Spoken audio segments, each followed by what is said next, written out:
Hello, my name is Matthew McLain. I'm a professor at the Masters University in California, and I'm also a vertebrate paleontologist and a creationist. And I'm going to talk to you today about synapsids and the evolution of mammals, a different view. Obviously, because I don't think that all mammals share a single common ancestor, and we're going to get into what that is. But your first question might be, what is a synapsid? Well, Synapsida is the group that contains mammals and their closest fossil relatives. So you can see over here we have a possum and a platypus, both being mammals we recognize, but there's all these other animals that are similar to modern mammals in many ways, but are not truly mammals. So we're going to take a look at some of these animals that are thought to be similar to mammals, but not quite. So you can see there are pelycosaurs, which are up here near the top where it says Dimetrodon. There are therapsids, which are these animals in here. And of the therapsids, there are the cynodonts, which Proboscis and Thrinaxodon are both examples of those. And then there'd be Mammaliaformes, which would be the group that contains things like Morganucodon, as well as our true mammals are in there. And so I should go ahead and say this. Technically, synapsid and therapsid, if you're using these terms as they're intended, they're going to include mammals as part of them. Now, you technically, if you want to talk about the animals, like for instance up here, that aren't mammals, you'd have to call them non-mammalian therapsids or non-mammalian synapsids, and that's very long. And so just for our purposes, for this lecture, I'll talk about when I say therapsids, I'm not including mammals unless I specify. So let's take a look at this therapsid line to mammals. You have your pelycosaurs, and then you hit true therapsida, and that includes animals like Byromasuchians, Dinocephalians, Anomodonts, Gorgonopsians, Theracephalians, and Cynodonts.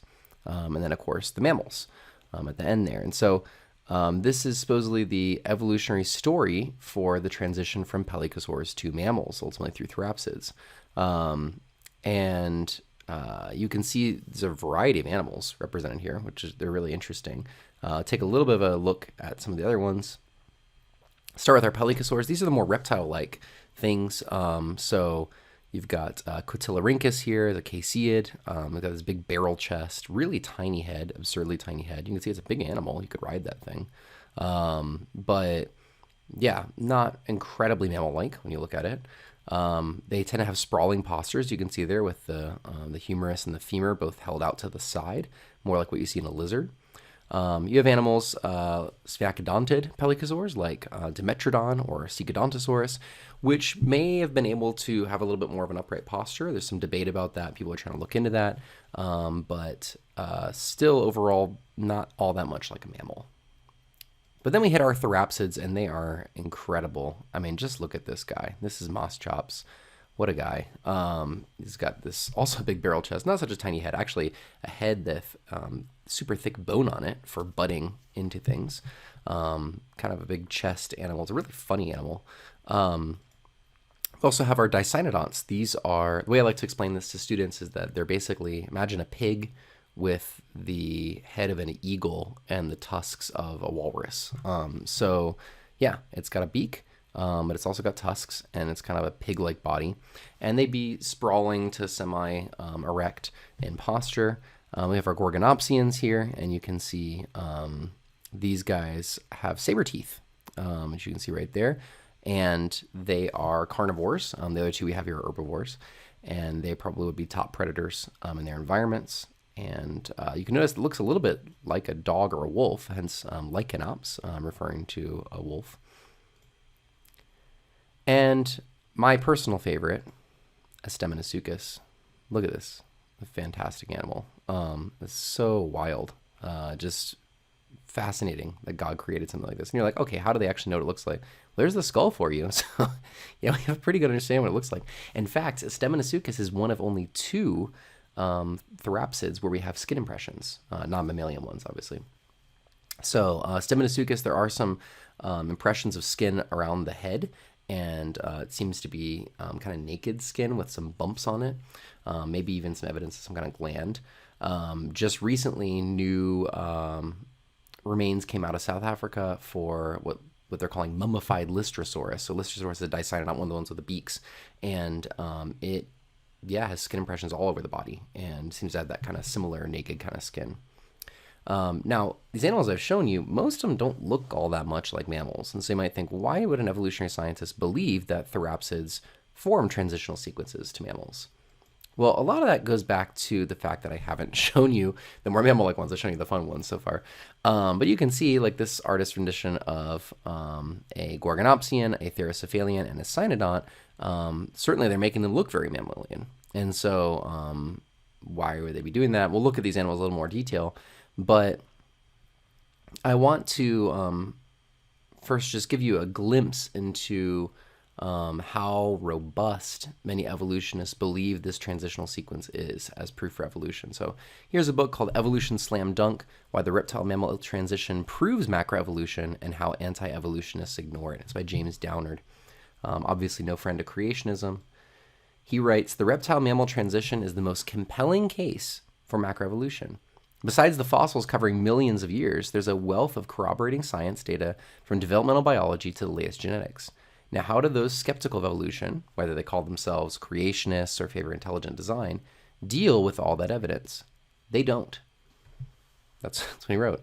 So like I said, not a friend of creationism, but you know what? He's pretty much right. For the most part, creationists have ignored these animals. There's a little bit of writing here and there in 70s, 80s, 90s, 2000s. You can find little articles, but it's really sparse that it's been dealt with at all. Now, I will say in the defense of creationists that evolutionists haven't always capitalized on this either. It's hard to find good popular books on synapsids that are even written by evolutionists. Most of this is hidden away in technical literature. So it's not like this is, just sitting out there for everybody to look at all the time and we have no answer. No, it's stuff that a lot of people don't know about regardless of their worldview. But I want to show you why is it that evolutionists are thinking of these animals as transitional.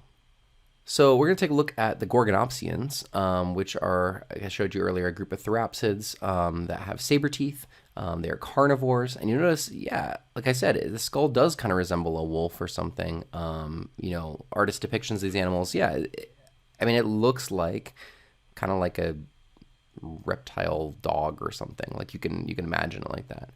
And what's really interesting about Gorgonopsians is they do show evidence for being able to switch between a semi-sprawling to an erect posture. So in the humerus and in the femur, you can see that there's degrees of rotation that are possible. And it has been talked about for decades that probably these animals could switch between the two when they wanted to. And as we make our way down that kind of line to mammals, we hit cynodonts. And cynodonts are the most mammal-like of all the non-mammalian synapsids. So like in mammals, the lower jaw of a cynodont is almost entirely made up of the dentary bone. So the other animals we've been looking at so far, they have multiple bones in the lower jaw. But in mammals, we only have one bone. It's called the dentary. It makes up our lower jaw. And so in cynodonts, you're seeing that right there. They also have a secondary bony palate. So this is something that mammals have that allows for us to be able to breathe through our nose while we're eating. And lots of animals don't have that. Lizards just have a big opening right there. They don't have a hard bony separation between the two chambers, but cynodonts do. Additionally, they have true lumbar vertebrae. So this Thrinaxodon right here, you can see a skull of Thrinaxodon. I'm also going to show you a video. So check this out. It's pretty cool. They did a synchrotron scan of this rock. It's a fossilized burrow, and inside of it, they found a Thrinaxodon cynodont with an amphibian called Brumistega. And you can see Thrinaxodon has some weird-looking ribs, but it does have a portion of the vertebral column that is consistent with what we see in mammals, the lumbar region, which allows for a lot of vertical flexion. It's like where you don't have ribs poking out from those vertebrae. And as we continue to look at cynodonts, we see even more mammal-like ones, like Probanognathus here, where if you look, almost the entire jaw is the dentary. So you can see almost the entire jaw is the dentary right there. But there are other bones. They're just way, way crammed back in here, kind of on the inside for the most part. And the jaw joint traditionally with reptiles is the quadrate and the articular. Okay, and that's what all of our cynodonts and synapsids we've looked at so far have had. But mammals have a jaw joint that's between the squamosal and the dentary. And what's really interesting is it looks like these are so close in Proboscis that it may have actually had two jaw joints, what we call a double jaw joint. It had one between the quadrate articular and one between the squamosal and the dentary. And this is very important because it looks transitional, right? It looks like you're switching from one type of jaw joint to another. And this was predicted before it was found. Paleontologists thinking about this said, well, if you're going to have a switch in jaw joints, you've got to add the second one before you get rid of the other one. And you should have some point where you have two. And here you've got an animal that looks like it has two. And then finally, we hit things that we would kind of call mammals if we saw them, certainly. There are some differences, though. That's why they're in this group Mammaliaformes and not truly within Mammalia. So their limbs are somewhat still sprawling, but they're pretty erect. And remember that, like a platypus and echidna have sprawling limbs. So that's not, doesn't make you not a mammal. They did have fur. How do we know? There are fossils like Spinalestes here where they have fur on them. And then also, they probably produced milk. And you say, well, how would we know that? Well, you can check at the way that they lose their teeth, and it seems to match what we see in modern mammals that produce milk. So this is good assumption, right? And it looks like a mammal, acts like a mammal, but there's some differences. For instance, if we look at the lower jaw of these animals, okay, like we're going to look at Ionoconodon, but also look at Morganucodon we saw on the last page there. Morganucodon, yes, its whole lower jaw is one bone, except there are some little bones on the inside of the back of the lower jaw, and they are holding in place where the eardrum would be. And you think that's kind of weird. Well, not exactly, because it turns out that our ears, okay, the bones around our ears, when we're an embryo, those bones actually come from the same embryonic tissue as our lower jaw area. And this was discovered before evolution was a widely accepted theory, before we knew about any of these fossil animals. It was discovered by an anatomist working on fetal pigs. And he realized there was a connection between the ear and the lower jaw. And so evolutionists taking that and looking at some fossils where you seem to have bones that look like they're supporting the ear and they're attached to the lower jaw, they're like, hey, that's what we predict as an evolutionist, right? Is the appearance of these things.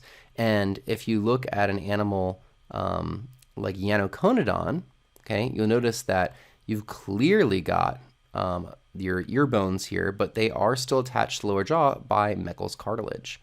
And you can see that, you can especially see this right here in this ventral view of the jaw, so the underneath view, that what's Meckel's cartilage right here attaches these ear bones to the lower jaw in we think, the adult animal. So Meckel's cartilage is typically something that only exists during embryonic development, and then it disappears. So here's an embryonic platypus lower jaw right here, and you can see the Meckel's cartilage, but in the adult, this disappears and these bones are no longer attached to the lower jaw, and that's an adult platypus ear bones right there.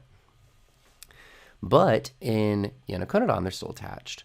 And so you can imagine here an evolutionist making a narrative with this, right? That the bones start in the lower jaw and our Permian synapsids.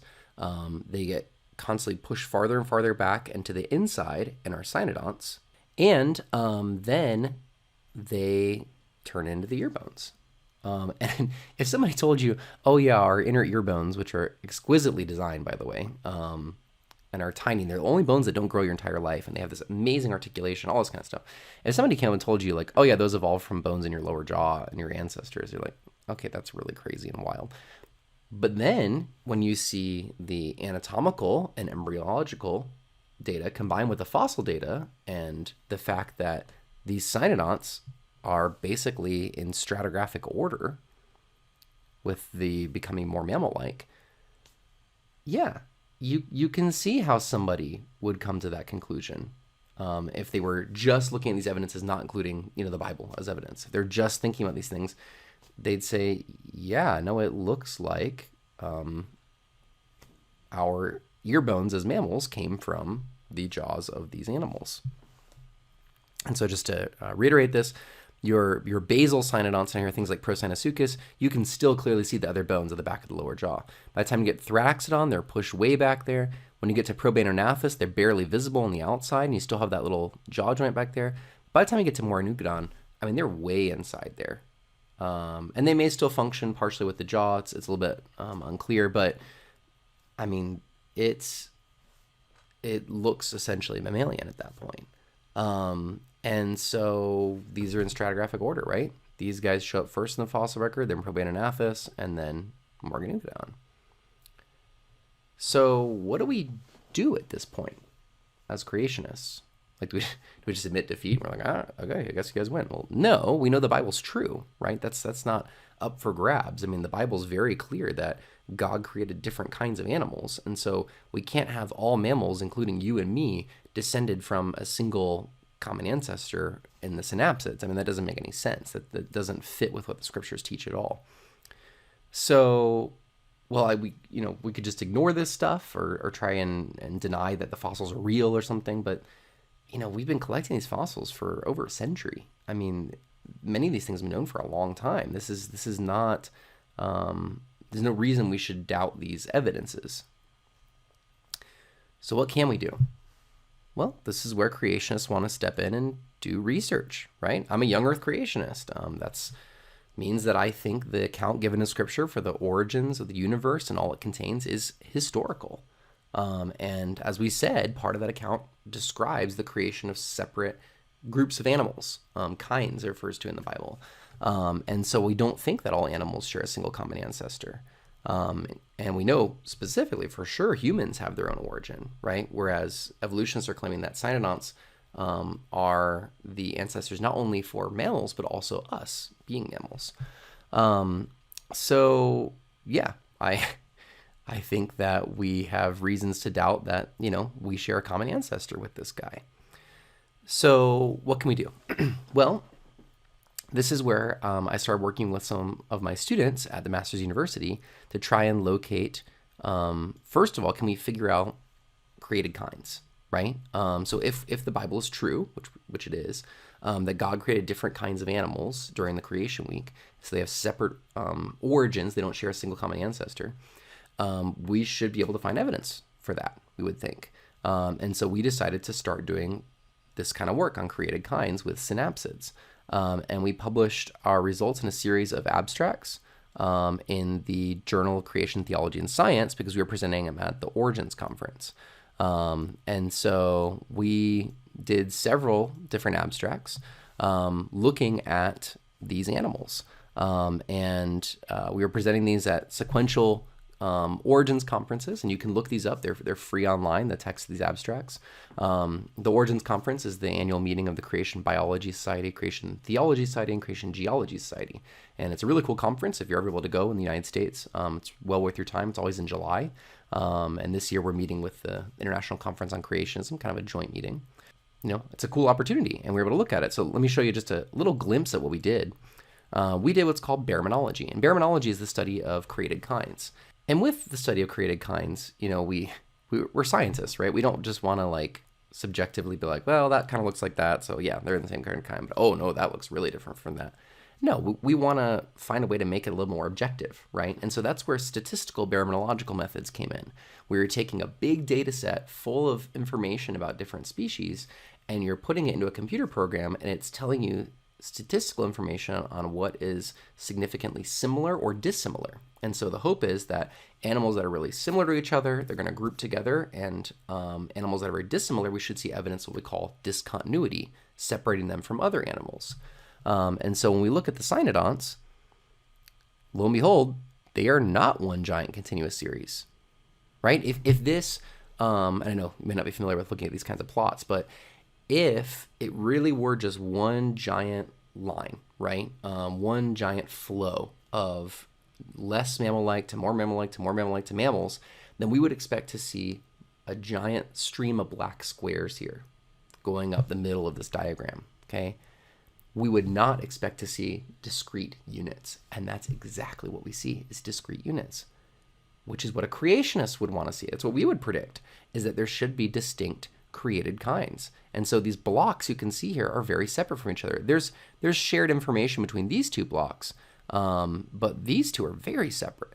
And so this is not a continuous series. And remember, these are the cynodonts. These are the ones that are supposed to be the most mammal-like, that have the best transition, the crown jewel of evolution. And it's not a continuous series. You can see it easily punctuated with discontinuity. And that's exciting. And when we look at our multidimensional scaling results, we see the same thing. We can see very different groups separated from each other. Now, like I said, the blue and the green here, they're close together. Maybe that is one created kind. Maybe it takes more work to separate it out. I don't know. But we can clearly see discontinuity between those and our red group here, and then also with our yellow group. And that's cool, because there's no reason it had to fall out this way when we put the methods in. We put the data in there, we ran it. It could have just been a single stream, and we'd have to think through, what does that mean? But it wasn't. It was falling into discrete groups. And that's really exciting. And this didn't just happen for cynodonts, it happened for every one of the therapsid groups we analyzed. And this isn't entirely unsurprising, actually, because even in the conventional literature among the evolutionists, these discussions about very distinct body plans of therapsids are common. So here's some figures from an article by T.S. Kemp, who's one of the experts on therapsids from back in 2009. And you can see he shows an ancestral therapsid, which is essentially a Bjarmasuchian, same kind of look. Dinocephalians, Nomodonts, Gorgonopsians, Therocephalians, Cynodonts are 6 main types of therapsids. And he says they're all so different from each other that I can't imagine one of them turning into another one. Like, they all are set up very differently in their skull constructions and jaw attachment for muscles. And not only that, but they show up essentially simultaneously in the rock record, both in Russia and South Africa. Yes, cynodonts show up later than the other ones, but all the other groups essentially show up at exactly the same time, fully formed. And he said it's really interesting. In the article, he actually says it's a lot like the Cambrian explosion, or the sudden appearance of mammals and birds in the Paleogene. I'm reading that and I'm like, wow, like that's what I would say as a creationist, is it looks like they just suddenly appear in the rock record, fully formed, without ancestry, and they're distinct. And that's cool. Like, that's very much in favor of what we would think. And so I showed you earlier this flow from a more pelycosaur-like animal through the different therapsids all the way to mammals. But what we found as creationists was that this did not exist. In fact, every one of these groups was discontinuous with the others. Not only that, but several of these groups were actually made of multiple created kinds. And so this is not just one big continuation of evolutionary series of crown jewel of evolution. No, in fact, it's actually punctuated by these different individual created kinds. And that's cool. That's exciting. We were thrilled about that. But we still have a lot of questions. For instance, why do they look transitional? I mean, yes, it's cool that there's separate created kinds and we can find discontinuity and see that, but why does one look kind of more like a mammal than another one? Okay. Well, I think that some of this has to do with our misconceptions of how nature is organized. Okay. So when you think about our living types of vertebrate animals, right? We have birds, we have mammals, reptiles, amphibians, and fish. And they're all very easy to tell apart, right? No one ever looks at a fish and is like, is that a mammal? Should I keep that as a pet in my house? Like, no one ever looks at a bird and says, I wonder if that's actually a reptile. Like, they're very, very distinct groups of animals. And we named these groups based on, the distinctions we see today around us. Then we started to find fossil creatures, and many of those fossil creatures readily fit in our groups, right? Woolly mammoths and saber-toothed cats are obviously mammals. But other animals in the fossil record didn't fit into these groups. And so our temptation a lot of times is to just shoehorn them in, just fit them in and be like, no. Like, these ones are birds and these ones are reptiles and these ones are mammals, and we just do that. We try and fit them into those groups. But that's not really being fair to the patterns that we see in nature. It would be much better if instead we tried to create our classification based on what's actually out there, right? What's the pattern that God used in designing things? And that's what we want to do. And so, yes, an evolutionist can look at something like this and see a phylogeny, see an evolutionary tree, right? They move from fish to amphibians to reptiles and splits up into two groups, one going to mammals, one going to birds. But you could also choose to look at this and see a larger design picture at work than we previously knew, which is exciting. At this zoomed out scale, the divisions between these groups are not as clear as they used to be. But is that really that unexpected? I mean, life is full of continuity and discontinuity, right? You look a lot more like a monkey or a pig or a dog than you do a jellyfish or a tree. I mean, it's okay to say that. There's nothing wrong with that. And yeah, if I had a data set where it was, all mammals and then one tree, guess what? All those mammals are going to look super, super similar than they are to that one tree. And so you got to look at the right scale. Okay. So let me help you a little bit understand this with analogy with mammals. Okay. So we all recognize that mammal is a group. It's a word we use. It talks about animals that, have fur, hair, they produce milk, they usually give birth to live young. Now, most people, when they say a bat and a whale are both mammals, they just mean that, they have the same traits, right? They both produce milk and stuff. But when an evolutionist says that a bat and a whale are both mammals, what they actually mean is that they share a common ancestor with the rest of the mammals more closely than the common ancestor with, reptiles or birds or anything else like that, okay? So we can add in here as well, we got some wombats and red pandas, right? And it's really easy for us to tell these apart, okay? Now, we'd recognize all of these as mammals taxonomically, but we'd easily recognize these are not the same created kind, right? Like, I don't think that all four of these animals share a single common ancestor. I mean, that'd be kind of wild. I can easily tell apart created kinds, or at least something like created kinds. And even when we add fossil mammals, it doesn't really change that picture. And the same is true when we add in our synapsids. We can still see different kinds. Yes, can you see something that's the most mammal-like versus the least mammal-like? Sure, you can make those kinds of designations, absolutely. But I can still see the created kinds. Acknowledging the taxonomy doesn't automatically stop me from being able to pinpoint the different created kinds. Now you might be saying, okay, that's great that you were able to pinpoint created kinds, potential created kinds anyway, among the therapsids, but what about all the other things, right?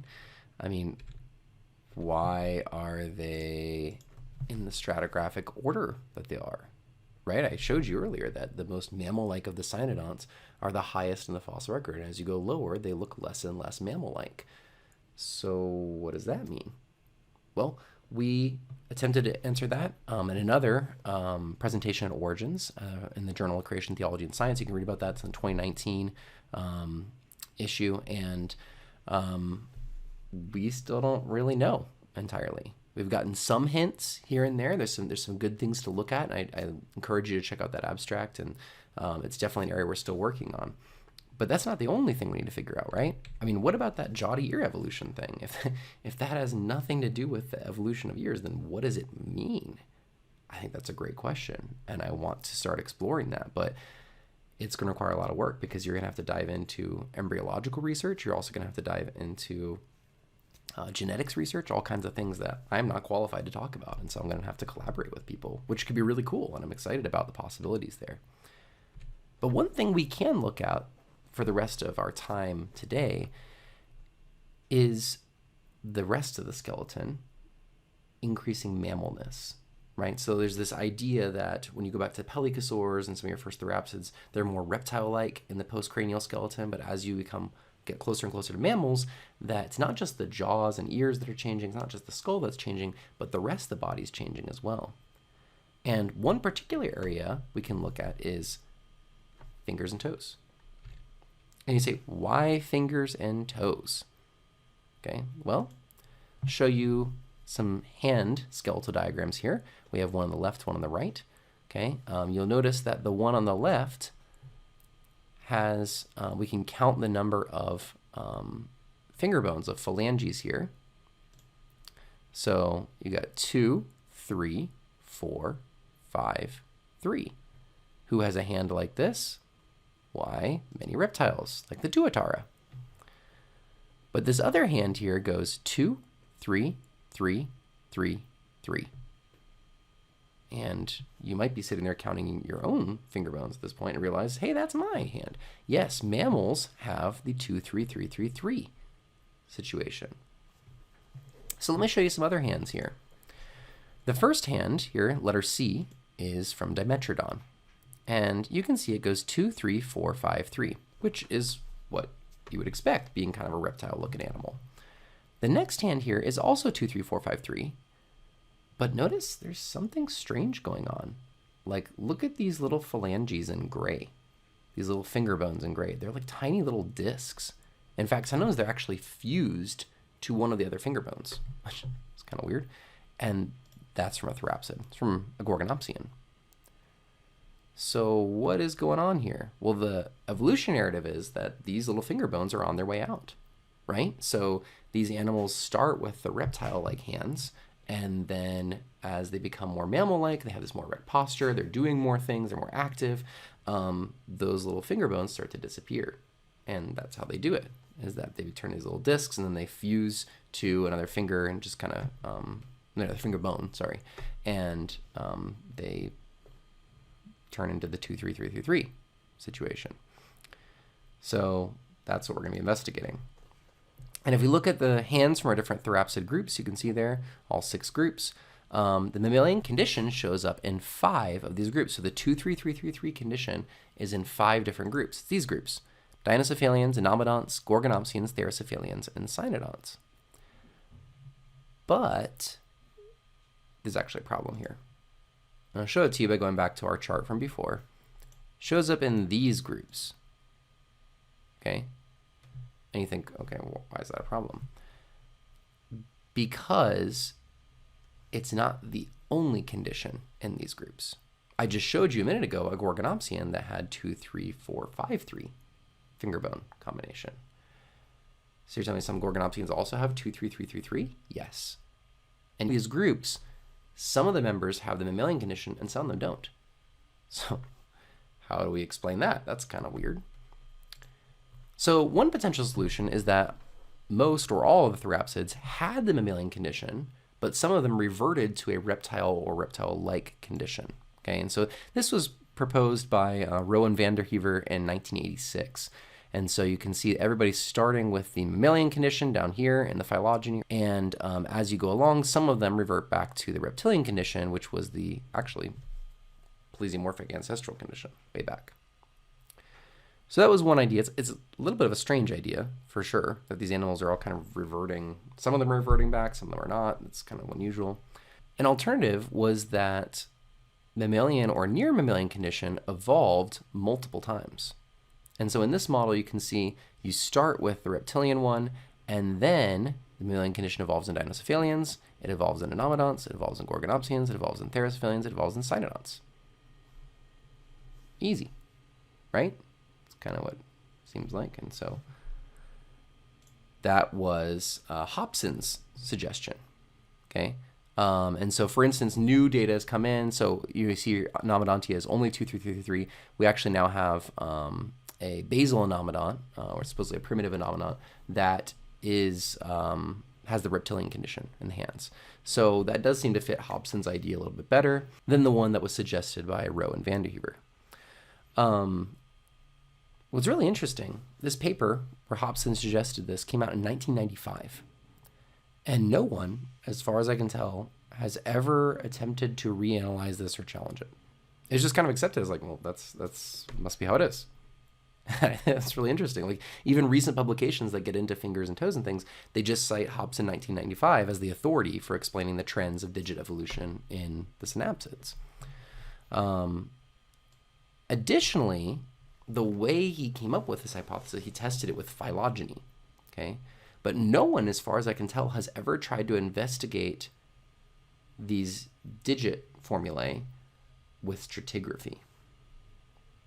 So what do I mean by that? Okay, what if we compared the different digit formula possibilities to order in the rock record? So here's the geologic column. Okay, we find our non-mammalian synapsids in layers from the Carboniferous up to the Cretaceous. Most of them are Permian and Triassic. Okay, so in the Carboniferous and the Permian, you have your pelycosaurs.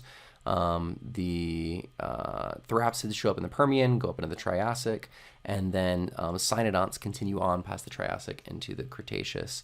And of course, mammals are supposed to evolve in the Triassic, Jurassic, and go onward. And from a conventional perspective, we would expect the reptilian condition should appear first and then the mammalian condition later. And in general, you see that pattern, right? You have pelycosaurs, then therapsids, then mammals. But we want to get down in the details, the nitty gritty. We want to understand what's going on here. And you might be like, well, how valid is this? Like, can we really be that certain about their position in the layers? Well, it turns out a lot of these therapsids come from places that have been studied for a very long time stratigraphically, like the Karoo Basin, for instance, where they have incredibly detailed stratigraphy for thousands and thousands of specimens. So yeah, that's pretty cool, and we can look at that and investigate it. So in order to do that, what we did, and I worked with a student at Masters here named Emily, we collected digit formulae for hands and feet for as many synapsids as possible. You can see I listed them out there if you're curious. We collected stratigraphic data on those taxa from something called the Paleobiology Database, which has tons and tons of information that's been collected and put up online for free.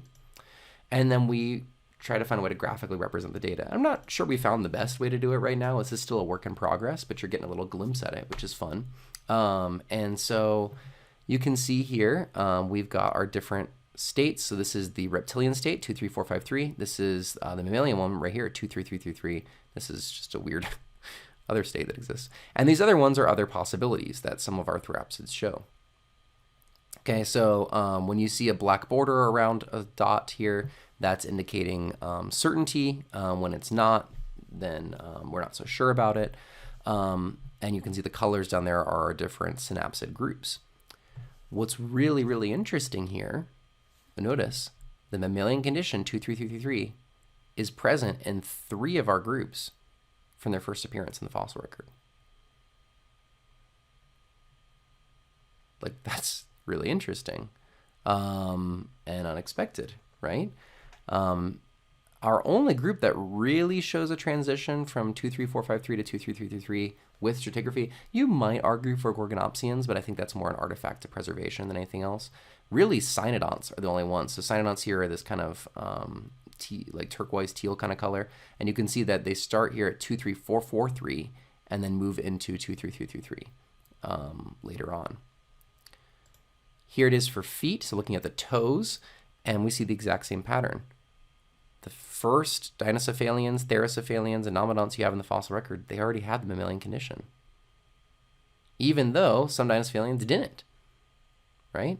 Some of our Nomadonts have a different condition, and they're actually found currently higher up a little stratigraphically. So we're not seeing the pattern. The only one, once again, we're seeing the pattern with is the cynodonts that we see at transition here from 2, 3, 4, 4, 3 to 2, 3, 3, 3, 3. And by the way, I didn't mention this before, but actually toes are a little bit different than fingers in reptiles. So the fingers is 2, 3, 4, 5, 3, but in toes is 2, 3, 4, 5, 4 instead. Okay, so what trends do we observe here? Mammalian formula appears in multiple groups at the same interval as the reptilian formula in therapsids. So from the moment we have therapsids in the fossil record, you already have some with mammalian condition, like Dinocephalians and Nomadonts and Therocephalians. Dinocephalians also show multiple strategies, as probably Anomodonts do too, right away. And that's really interesting, right? Unusual, kind of intermediate digit formulae sometimes show up after the mammalian condition, which is surprising too. Only the cynodonts really show something that looks like, or could be interpreted as, a transition from an intermediate condition to a mammalian condition that actually works stratigraphically, which is really fascinating because that's not what I would have expected from what you hear talked about and what's actually written in the literature. You'd think it would be this nice like reptile to mammal kind of transition and the fingers and toes, and it's not. So what does this actually mean? We don't see any evidence for a general progression from more reptile-like to more mammal-like fingers and toes. That's really cool. because it means we don't have any particular reason to agree with the evolutionary narrative here. Yes, there are some synapsids with mammal-like digits, and some have reptile-like digits, but they don't automatically agree with the evolutionary story. That's great. But listen, we can't stop there. It's not enough to say the evolutionary explanation is insufficient. Boom, I'm done. No, as a scientist, I want to know what it does mean, right? Because there's some weird stuff going on here. Like some groups have like more than one condition present, and it'd be really nice if like each different finger and toe combination was like a different created kind, but I just don't think that's the case. I mean, like look at Gorgonopsians, for instance, right? So in Gorgonopsians, we know of 2 different conditions in the hand, 2, 3, 4, 5, 3, and 2, 3, 3, 3, 3. So they either have reptilian or mammalian. Now, Gorgonopsia as a whole doesn't really have that much variability. Like the animals, they can be small or they can be big, but they all kind of look like the same kind of thing. And sure enough, when you run the baromenological analyses, I mean, yeah, there might be some evidence of discontinuity, but these could easily just be monobrahmins too. When you look at the different finger states, digit states, okay, our one specimen that shows definitively 23333 is Arctognathus right here, Arctognathus curvimola. He's not in a weird spot baromenologically. He's right there grouped with Lycanops. Shows positive correlation with him, okay? And he clusters with them over here. So yeah, it looks like we have a created kind right here where you've got both states present. And I think we can find in other examples too, where it looks like you have multiple digit formulae in the same created kind. So what does it mean then? Well, we have to say variability in digit bones is common across Therapsida. And we can ask why? Because we don't see that in mammals, right? We don't see this kind of, we see it, in a few different weird things like dolphins or something where they're making like a flipper, and that's really interesting. But like just normal hands and feet, we don't see this kind of variability that often. So why is this the case then? Well, could it be maybe developmental plasticity? So like not every member of the group grows the same way, and not every species within the created kind grows the same way. Maybe they respond differently to different stimuli in the environment, and it'll change based on that. So there's a study that was done a few years ago where they were taking some fish that can go on land a little bit, and they were raising them either in tanks with more water than land or more land than water. And it turns out that the fish's fins grew differently. The ones that have more land, their fins were actually stronger because they could go up on land more. So maybe there's something going on like that. Maybe it's related to some kind of locomotion difference that's in these animals. And so we were trying to think through these things, really racking our brains as to what's going on. And a new paper was published in Current Biology where they looked at the evolution of the reptilian gait into the mammalian gait, right? So they're saying, okay, where did mammalian locomotion come from? It had to come from reptiles in their evolutionary model, reptile-like creatures anyway. So they said, well, we predict that, the reptile-like gait must have evolved into the mammalian one through some kind of transition. So reptiles, as they walk, their body is curved side to side, okay? And mammals, as they walk, their spines kind of go up and down for the most part, right? Like you watch a cheetah run, like it looks like an accordion coming in and out, okay? So everyone assumed that non-mammalian synapsids would fit into some kind of position between those two, right? We're like a nice transitional state. They were surprised to discover, however, that they didn't. Because it turns out non-mammalian synapsids, for the most part, have very stiff spines. They don't bend all that much. And so they don't actually form a nice transition between, so over here on this plot, right, you see the green dots here are the reptilian ones, and the orange ones, and also some amphibians are pink here, and then the orange ones are mammals. And so you'd expect your non-mammalian synapsids to be right here, right in between these two, and they're not. They're way up here. So instead of forming like a nice transitional state between the two, they're just off doing their own thing, which is great, right? As a creationist, I'm like, that's exciting. But how does this help us with our problem? Well, it's interesting having these stiff spines. Having a stiff spine might allow for this variability to occur, whereas these other possibilities, it needs to be more restricted. At this stage, we don't really know, but it's really interesting that they're doing this kind of unusual thing with their fingers and toes, and they're also doing something unusual with their spine. And so really, we're just beginning to understand these animals even for the evolutionists. And so it's exciting for us as creationists to be able to jump in there and do some more research. And so, like I said, this finger and toe research is still in its preliminary stages. We still haven't published this, but we are excited about it and looking forward to seeing where it's going to go. And as part of this Therapsid research, I'm working on a big work that will cover creationist perspective on these groups and get the ball rolling on this kind of research. And hopefully we'll get more and more students and more collaboration happening to get a better understanding of these animals. So let me wrap it all up for us, okay? Give you a few points to kind of take home. If you fell asleep, here's your chance to wake up. Number one, there are different created kinds of what we call mammal-like reptiles or non-mammalian synapsids. It's not just one big continuum. It's actually discrete created kinds, which is what we would predict as a creationist, and that's cool. We see evidence for that, and that's exciting. Secondly, we don't need to be scared of animals that look transitional.